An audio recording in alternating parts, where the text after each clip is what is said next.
आता आपण बेसनचे पकोडे बनवूया। त्याच्यासाठी मी ब्रेड घेतलेले आहेत, ते बेसन घेतलेलं आहे, त्याच्यामध्ये हळद आणि मीठ टाकलेलं आहे आणि थोडं पाणी टाकायचं आहे। आता असं बेसन करून घेतलेलं आहे आणि पकोड्यासाठी मी कट करून घेतलेलं आहे। चला तर आता त्याच्यामध्ये बुडवून आणि तेल गरम करायला ठेवलेलं आहे। आता ह्याच्यामध्ये टाकून देऊया।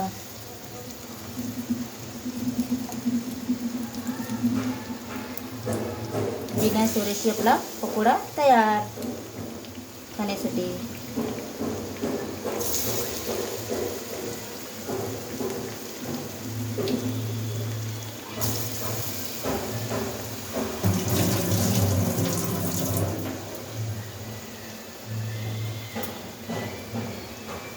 चला आता पलटी करून घेतलेले आहेत आणि आता आपण पकोडे काढून घेऊया। बघा किती सुंदर छान झालेले आहेत पकोडे। आता सगळे पकोडे आपण असेच करून घेणार आहोत।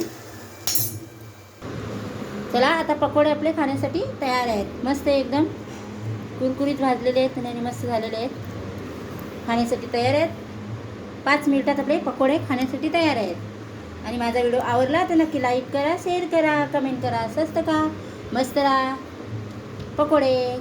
Bye bye.